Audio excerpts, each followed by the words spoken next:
system is going to be there the next day. Otherwise, deliveries won't happen, power won't come on, manufacturing supply chains fall apart. Well, this isn't how the world has normally worked historically. In the world before World War II, we were imperial, and everybody had their own navy to basically shoot at other people and make sure that they got what they needed themselves. With World War II, that system came to an unceremonious end, and it left the Americans as the last men standing trying to figure out what's next. And when we looked east from Western Germany, we didn't like what we saw. The Stalinist Soviet war machine was terrifying. And we knew there was no way that the United States could stand up to the Soviets in Europe without a lot of help.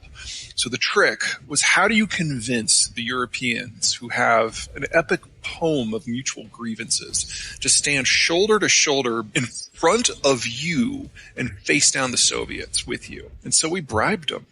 We basically created this global order where the U.S. Navy would make global commerce safe for everyone, even if you didn't have a single naval vessel. And you could go out and buy any commodity, bring it home, metabolize it into a finished good, and then export it for hard currency, probably to the American market. We basically paid to make this alliance that we now consider the global order. Well, we lost need for that back in 1992 when the Soviet Union collapsed. But we kind of took a vacation from international security, and for 4 presidents in a row really didn't update the system. So the U.S. kept paying for the system for everyone else, but not really gaining any benefit, because the whole idea was we pay you to be on our side. There was no economic upside to the United States for this. And now, 30 years on, Americans have completely lost interest. So the book is about how we got to where we are in the very first chapter, and after that it's about how it all falls apart and who starts to pick up pieces of the international system when there is no international system. So it's about the countries that we think of as the countries of the future and showing why they're really going to collapse, and how these countries that we think of as second and even third-rate places actually are going to rise to dominate the human condition. Well, I hate to tell him this, especially if he's at Microsoft, but that's really not going to happen. It's not that the digital system and digitization is not becoming more and more important. It's not that it's not insinuating itself into every part of every economic sector. That's definitely happening. But a couple things to keep in mind. Number one, digital infrastructure is still infrastructure. It still requires physical interconnections among countries. And pretty much all of the world's data goes through a series of subsea cables. Now, when the Twitter revolution happened in Egypt, the Egyptian military simply cut the 2 cables that took data in and out of the country and were easily able to crush and take over. The Russians then sent a team down to Egypt to say, hey, that was really cool. How did you do that? So the Egyptians showed them how, and the Russians now have kill switches on the 4 cables that come in and out of their country. The Chinese have built the digital firewall and have put similar killed cables on all of their cables. And if we ever get to the point where there's like a real conflict, you can guarantee that even the United States will cut all these cables on day 1 or 2. So we're moving away from a global digital infrastructure and into a more national system. There will be kind of regional blocks. I think the Western Hemisphere writ large will be more or less in one piece. But without the European Union, the European system is probably going to crack apart. And then, of course, all the other major powers are going to have their own. It doesn't mean there's not a place for digital, but you have to keep it in perspective. The second thing to keep about digital in specific and tech in general is it's not cheap. It's one of the most expensive things that we've learned how to do, especially when it comes to development and application. Well, we're deep. We're well past the point of no return in a global demographic inversion.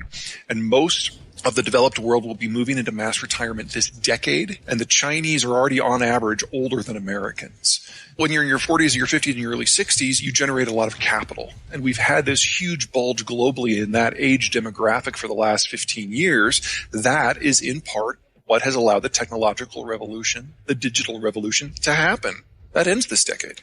And if we're dealing in a world that is more fractured and doesn't have even a fraction of the capital that we have right now, I'm sorry, but the pace of this is going to slow down considerably. But the country where it will slow the most slowly, where we'll have the most time to adapt, is the United States. Because here, our baby boomer generation actually had kids. So say what you will about the millennials. You may think that they're lazy, they don't get up till 2 p.m. or what have you.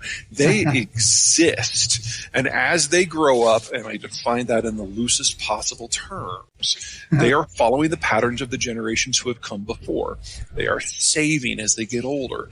That is the capital that drives technology. At least here we have the millennials. They don't exist in places like Canada or Germany or Japan or Korea or Thailand or Italy. There are a lot of ways to answer that question, so let me just kind of break it into three general pieces.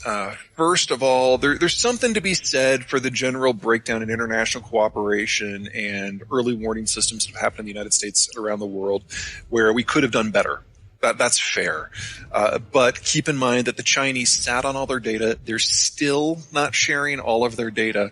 So the first country outside of China that really had an experience was Korea, and that was basically at a megachurch. It's a cluster study, yes, but not an epidemic. The second one was in Iran, a country that no one has great relationships with and maybe isn't the best at data collection. The third country is Italy. It overwhelmed their system, and so all their testing happens at the hospital level. And all these three cases, that was all in less than a month. And then the next set is Spain, France, Germany, and the United States. So from the point that we got coronavirus, the word coronavirus, on the front page of any major newspaper, it's only been 2 months. That gives you an idea of just how communicable this thing is. And that's the key thing. It's communicable.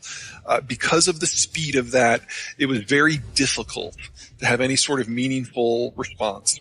Second, we haven't had a meaningful response in part because the Trump administration has decided from day one that it doesn't like government.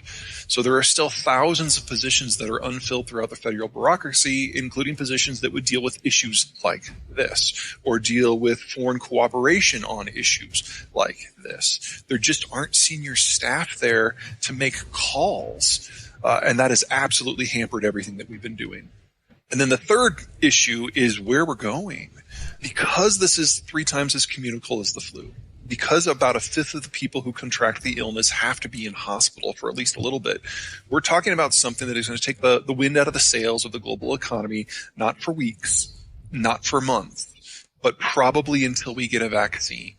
That will probably be in the summer or fall of next year.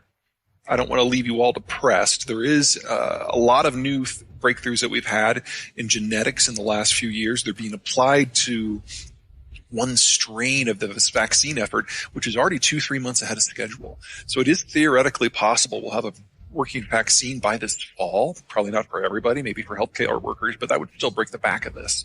But that means everything's offline. The only way that you can prevent mass infections is to go into lockdown. For the industrialized world, that brings a lot of things to the halt. To the developed world where social distancing is not possible, you're talking mass deaths, mass dislocations, and completely excising them from the global economy. Now, my position is because of demographics and geopolitics, this was going to be the last decade of the global order. It was all going to break down. We were going to go back to a more regional system with individual countries kind of having their own little spheres of influence.